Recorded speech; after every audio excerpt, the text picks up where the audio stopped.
This video was to walk you guys through your third and last essay assignment.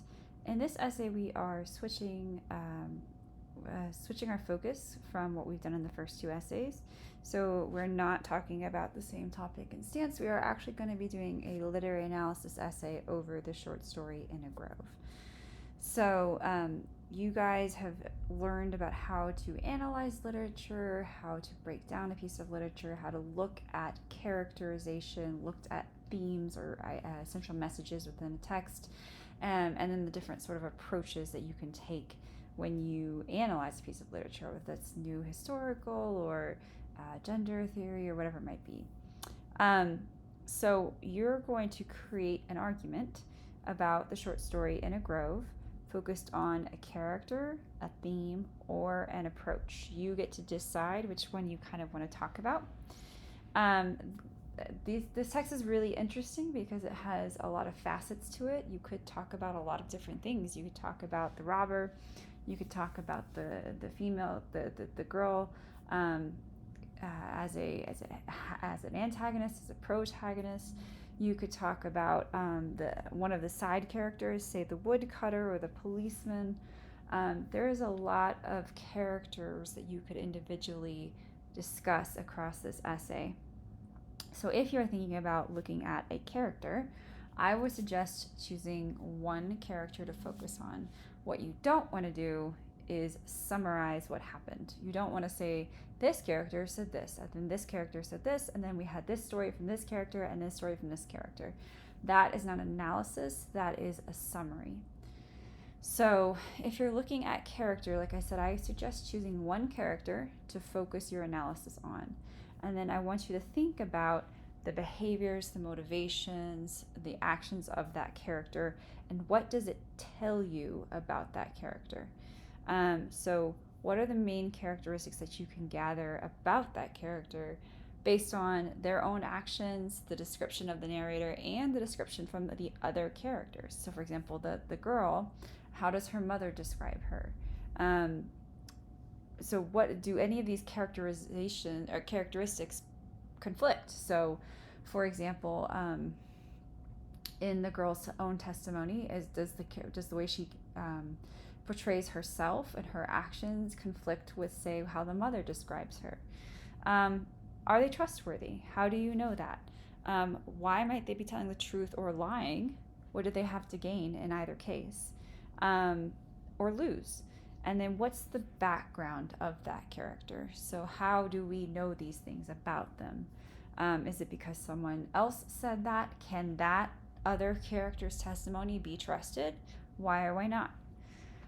So there's a lot that you could talk about when you talk about character. I do want you to make sure you're thinking about it not as just a whodunit. So I don't want you to just say blah blah blah is the killer. I want you to think deeper. I want you to think about their motivations. What are they? Round? Are they dynamic? Are they a protagonist, an antagonist, a primary, a secondary character? How do we know these things? If you're going to look at a theme, you could look at what is the central message that we as an audience need to take out of this story. What is the author trying to tell us? And there's a lot of themes that you could be talking about in this story. There's a lot of different things that this author is trying to convey. They could be talking about, what you as the reader need to understand about the idea of truth. Is truth absolute or is it relative? Is it something that can be twisted or turned based on who the speaker is or who the narrator is? Or is it the idea of honor and tradition, and that tradition should prevail above all else? Or is it the opposite, that rebellion against tradition is important? Maybe that's the central message. So there's a number of things you could be talking about.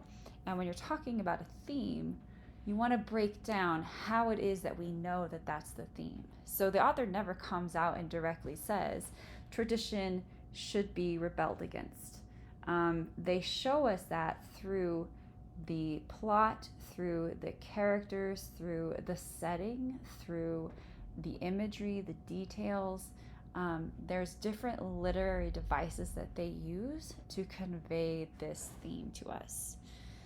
Um, and the approach is, again, those critical literary lenses through which we can view a narrative. So we could view this story through different lenses and have very different reactions or different messages that come out of it. So if you want to look at this from a reader response methodology, that's more of your emotional, personal response.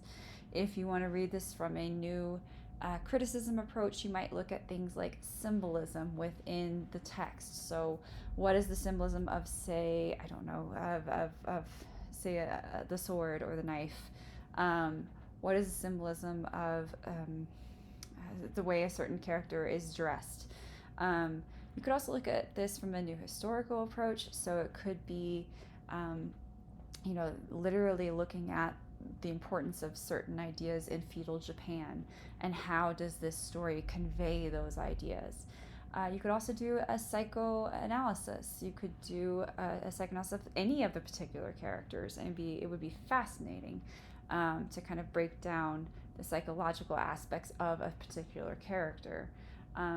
So I've had students do amazing essays on, certain psychological diagnoses that they think a certain character should have, and then they go and they show me as the reader, or whoever the reader might be, what elements of that character, what clues we have make up that diagnosis. So there's a lot of really interesting ways you could do a gender theory approach as well, a feminist theory approach. There's a lot you could do here. So I want you guys to choose the way to approach this story that is the most interesting to you, whether it's analyzing a particular character, analyzing a theme, or analyzing the story through an approach. So make sure, as always, that you have all the parts of an argument in this. You have the introduction with the thesis claim, the main ideas with evidence. In this case, your evidence should be quotes pulled directly from the story that show your audience what you're talking about. So, for example, if you're going to you're going to talk about the theme of tradition versus rebellion, say rebellion is the author, your idea is that the author is arguing that rebellion against tradition is important, that you shouldn't just blindly accept tradition. Then maybe one of my ideas is one of the testimonies, say from the girl, I might pull in specific quotes that show the audience where she's saying, I didn't want to die, or I didn't want to do these things, and that's why, rebellion is important against tradition, something like that. But I would pull in very specific quotes that show my audience those things. That's my evidence. And then you should have 1 to 2 counter arguments. So you may say, now some people read this character in this way, or some people think this theme is actually correct. However, they would be wrong because of X, Y, and Z. So you still do your counter arguments and your refutations. So your essay needs to be 3 to 4 pages in length and is due by Sunday, December 4th at 11:59 p.m. MLA formatting is required. Everything is checked for plagiarism. And then make sure you, of course, adhere to the minimum page length. The only thing you need to turn in for this is the final draft with your bibliography. So the bibliography should contain at least the short story on it. If you want to find a couple of sources, you're more than welcome to. I think it's not a bad idea if you want to do a little bit of research and see, what critical articles are out there, literary criticism around this text there might be.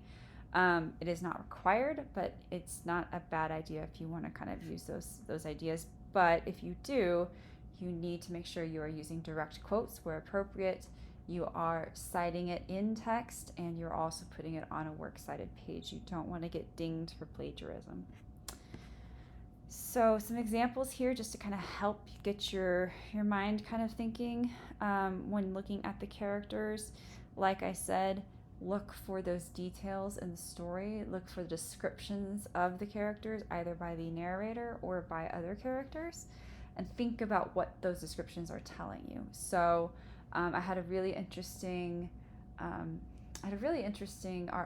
essay by one student who made the argument that the girl is actually an antagonist, and because she secretly wanted to be with the woodcutter, and they used quotes to kind of show how they could make that argument. And it was a very good essay. So think about, I gave you guys some terms to use to make sure you're using literary terminology when you're writing this analysis. So think about archetypes, think about protagonist versus antagonist, primary versus secondary, or major versus secondary characters, the development of those characters. Are they static? Are they round? Are they dynamic? What makes them so?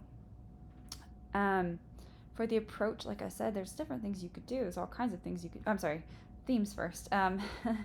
You could look at themes about truth versus perception. Does perception shape truth? Is truth absolute? Honor and virtue. Love is a very broad theme, but what could you argue about it? Love is corrupt, or love is corruptible, or I don't know, something like that. Tradition versus rebellion. And then if you're looking at the approach, like I said, you could do a feminist reading, you could do a cultural reading, you could do a historical reading, a psychological, new criticism. Just think about what it is that you want to say about the text. What did you find most interesting? You're not limited, so if you want to think of anything outside of these ideas, please do. So you guys, I just went over this, but it should have all these parts of an argument. And then, like I said, the final essay is a submission requirement. So I'm going to be analyzing or grading you on making sure you have good close analysis of the work of the piece of literature and its concepts relative to the character, the approach, or the theme. Good evidence, which means quotes from the text that you pull in.